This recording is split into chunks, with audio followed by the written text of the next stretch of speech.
Turkey has been blocking Sweden's NATO accession for over a month now. Turkish President Recep Tayyip Erdogan's far-right government accuses the country of supporting quote-unquote terrorism because of, in large part, the politically active Swedish-Kurdish diaspora and Sweden's diplomatic and humanitarian engagement with North and East Syria. At the center of this dispute is Swedish MP Amineh Kakabaveh, an independent member of the Swedish Parliament who's originally from Rojava or Iranian Kurdistan. Her single vote is keeping Sweden's current government in power, and she's used her influence to ensure that Swedish Kurds' voices are heard and Sweden's foreign policy engages responsibly with the Kurdish issue.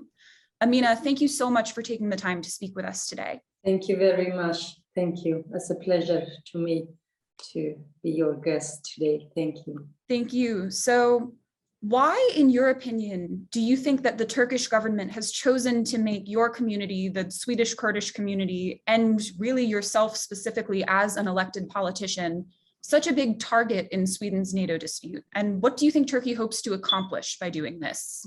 I think many people, they know about the situation in Middle East and specifically for the Kurdish issue in both Turkey and Syria and Iraq, but also in Iran. The Kurds, large majority minorities in the whole world. Actually, we do not have any our country and land, and also not any the human rights. Not unfortunately, in many countries there are not human rights for anybody, but in particularly for the Kurds and other minorities, it is very hard. In Turkey, there is, had been in decades of conflict and, oppression of the Kurdish people, in particularly them, because they also demand their rights. And the Turkish government has now imprisoned Mr. Abdullah Öcalan, and the PKK had been actually for decades not very active after the leader is imprisoned in Turkish prisons.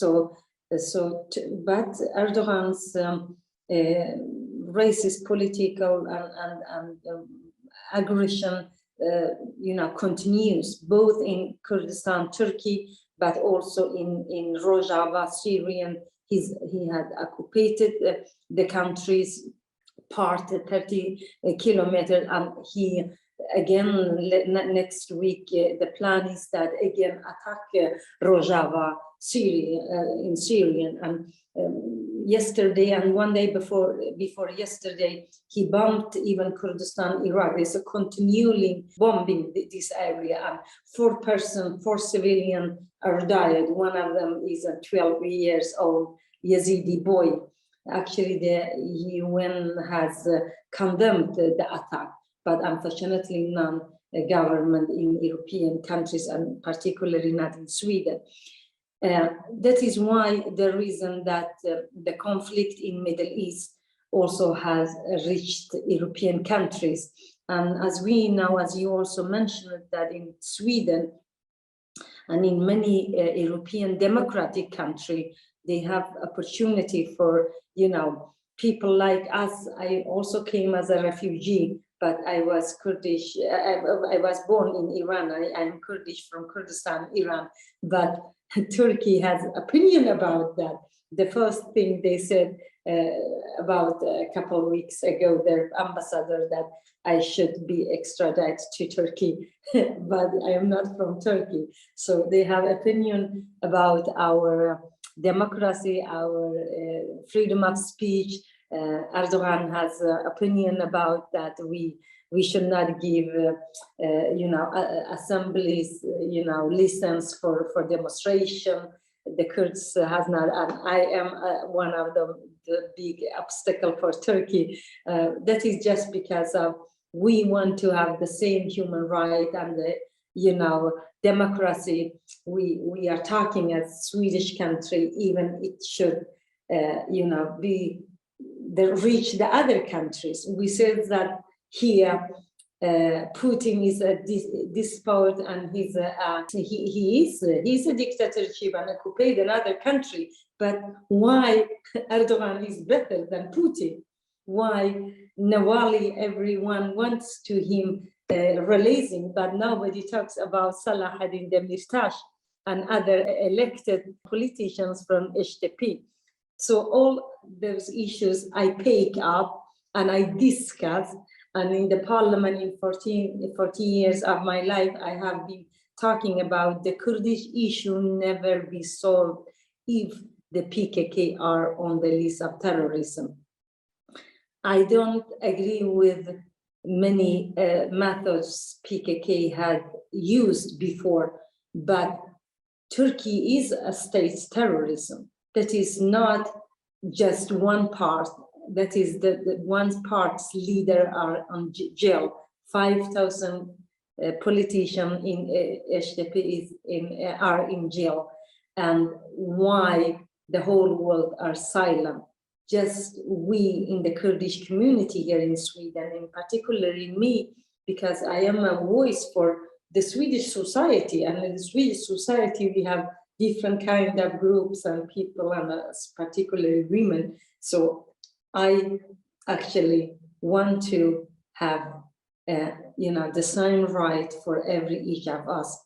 Many Kurds, unfortunately, during a period, because of the intelligence are working with the Turkish intelligence, a lot of Kurds came as refugees. They escaped for Erdogan's operation and Daesh, but when they came here to Sweden and searching a place for asylum, the intelligence put them a terror stamp exactly like Erdogan does. That is a big issue which I have been in the negotiation with the Social Democrat and the government talking about, because I am saying that it's a very dangerous, in my opinion, it is very, very dangerous that politicians and system in Sweden and the other European country, they listen to Erdogan and they do retreat, in particularly now when Sweden are applying or had applying for the NATO membership. So it does not mean that we should retreat on human rights, international solidarity. Sweden always had been a voice for peace and freedom, but now, unfortunately, we are, abandoning each of them to be, a friend of Erdogan, from a dictatorship like Putin to another, to be friend with another dictatorship. I don't know what is the point with that. That is why everything has changed. That is why many Kurdish people, activists are very, very afraid for their security. They want to, for example, have a demonstration, but unfortunately they are afraid that the SEPO, that is our intelligence, together with Turkish government could, pick them as, or having them in the list that they are demonstrating and they must be terrorists. It is a fear a lot of Kurdish people here in Sweden share. That's a very important explanation for the background of both your important work and this situation that's going on. And so you touched on a lot of key points about the democracy and pluralism that exists in Sweden that you value very highly, and about your previous efforts to ensure that those democratic rights are applied to all of the society, standing up for women, for refugees, for people who want to protest Erdogan's government's actions. So what are your expectations of the Swedish government and its dealings with this process between Turkey and NATO going forward, and its future actions on the Kurdish issue? Yes, at the moment, there is going on a negotiation with this Turkish government, but it's behind the closed doors. We don't know what is going on. That is why last week until now, I saved the Swedish Social Democratic government 4 times, actually 5 times. Last week, that was the budget. But on Wednesday, there is also the last budget for that government before the election. And that is why I sent my demands that I do want to have security if Sweden is going to lift the weapon embargo towards Turkey or not, because I know that the Swedish bombs, the NATO's bombs, they're killing civilians in Iraqi Kurdistan and in Syria and in Turkey, and Erdogan is also threatening, Greece. So I don't want to Swedish weapon will be sent to a country they are, in war with civilian, with people in other country. That is why I am again point out why the war is just against one dictator, but want to be allied with another dictator. Why Sweden should live 200 years of allied free country for human rights, for freedom, for peace, and allied with a dictatorship. Every day he kills, and in the Turkish jails there is 55,000 oppositions, 77 journalists. 3 days ago, 16 journalists are imprisoned. Now they are 77, most of them are Kurdish. I am saying that the Sweden government, why you have not any demands? I want to hear the demands that we stay, with our dignity, our, solidarity, and we are a voice for, human rights, for human being, for democracy and for freedom. That is, I waiting now when we are talking, constantly my phone is calling. All the journalists want to know if I'm voting for the government's budget or not.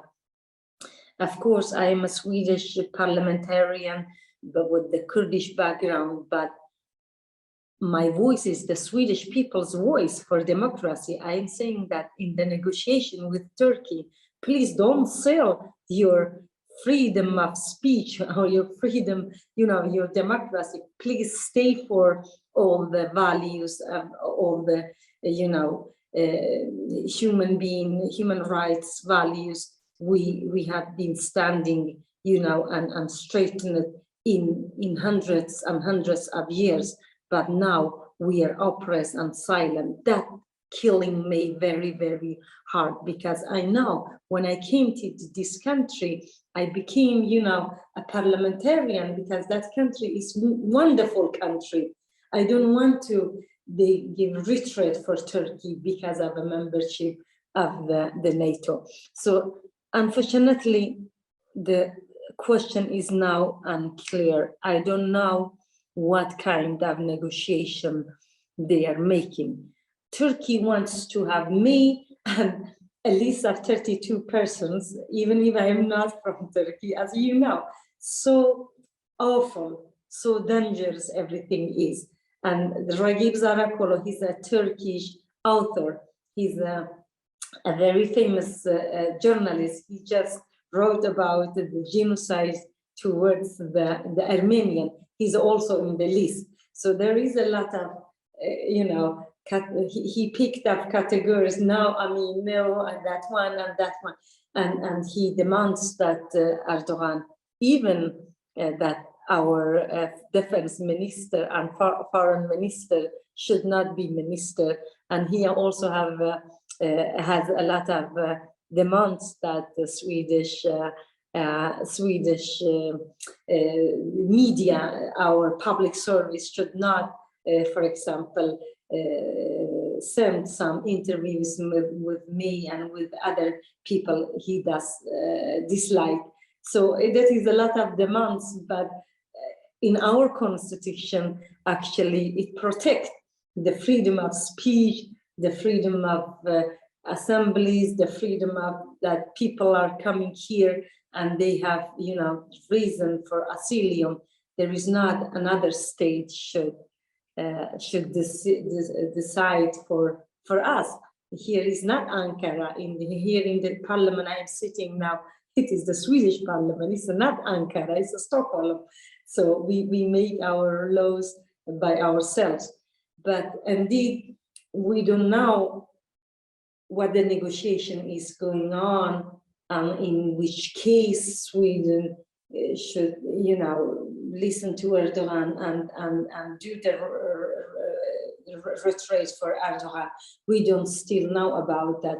But as I mentioned, there is a huge, people, the Kurdish especially, and people from, migrant background from Turkey and Syria, they are very scared for what is going to happen. And I share their fear. Actually. Absolutely. And I think that touches on a lot of points relevant to what I wanted to ask next, especially with what you were saying about representing that democratic and pro-human rights tradition in Sweden that allowed someone like yourself to come to the country as a refugee and become a member of parliament, that tolerance of freedom of speech and free media. So that's clearly very important to people in Sweden of all different backgrounds, different political opinions. So what's Swedish public opinion looking like on Turkey and the Kurdish issue right now? And have you seen any changes in how people think about these issues caused by this NATO accession crisis and Erdogan trying to use it to determine what citizens of your country are allowed to say and believe?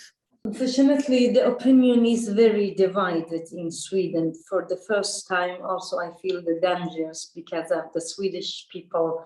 Most of them, of course, they are not agree with Erdogan. But the problem is that the analyze, which I mentioned earlier also, that they are afraid for Putin because it's a close in European country because of the war in Ukraine. But they are afraid for dictatorship. He has opinion about who is sitting in the parliament, who is representative for the Swedish people, who is, a member of the government, which kind of program we are sending, etc., etc. So it is a very dangerous development, and and changing in our democracy and the freedom also of thinking, because if all the media, they are just writing and speaking about we are during attack now, Russia is attacking us, they think that is important. That's a more important that Swedish issues, Swedish, integrity, comparing with the Kurds in another parts of the world. It is understandable, if you are rational, I can understand people, they are afraid, especially we have a lot of liberal media. They do propaganda for NATO, of course, and that affects people's, opinion.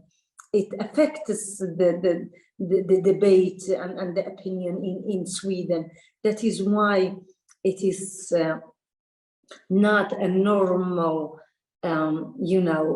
political circumstance or geopolitical circumstances there. You can see people have a reasonable, discussion about the solidarity, the human rights, security for other people, and actually, as I mentioned many times, why Swedish people should, totally push just one dictatorship like Putin, but not Erdogan. Why Salahuddin Demirtas and other people in the Turkish jail, they are elected according to the Turkish constitution. They have right to be elected, and now they are jailed by Erdogan. Nobody say anything in European country. That by itself also is a part of the opinion you are mentioning. That is silent. The part of because of it is far away for the Swedish people and the European people because it's the Middle East, and also when the threat is so close to you and people forget a lot, and that is why right now left people, I mean more people on left side, they don't agree with the government and they agree with me that we should draw back the application. That is not time for Sweden to abandon everything we have, to be silent, conscienceless, and oppressed for a dictatorship like Erdogan, who is killing every day, occupating, he threatening, he imprisons, journalists. That is, we should talk about the media, the opinion should pick up more, but unfortunately not. Today, it is not. Definitely. I mean, I can understand that. And I think the point that you continue to bring up about having an even standard against all dictatorships, whether that's Russia, whether that's Turkey, whether the dictator is, an adversary of NATO or a member of NATO, that consistency is very important. And I would agree with you that it's been lacking not only in mainstream media, certainly in Sweden, but I know in US media coverage, we see a lot of the same thing. And so certainly one of the reasons I wanted to do this interview was so we can sort of work on showing that other perspective that I think you've articulated very well. And that brings me to my final question that I have for you today, Amineh. So based on everything that we've been talking about, it seems pretty clear that the way that the Swedish government and other governments in Europe, other Western governments overall, have been dealing with the Kurdish issue so far hasn't done anything to actually end that conflict that's caused so much suffering for so many people in the Middle East and is now even impacting politics in Europe. So in your view, especially in the circumstances we're in now, with Erdogan making new threats against North and East Syria and with conflict intensifying in Iraq and oppression intensifying in Turkey, what do governments need to be doing to address the Kurdish conflict? Very good question, thank you. In the point of my point of view, it is that the whole international community, the United States and all the countries, they knew that, or they know even now that the Daesh, the terrorist, Islamist terrorist groups, if they are, be free 12,000 of them with the Kurds, they take care of them in Syria. If those 12,000 of Daesh, they are from all the world, most of them from the Middle East, but even from many other countries, even my country, that can be a very dangerous, for the human being, for the security, for the whole world, actually, because the Kurdish people in Syria, they have not just,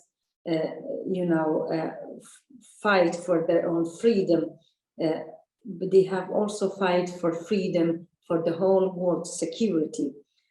That is one of the issues. And the other is that as we know also, Turkey support Daesh. Can Dündar is a journalist.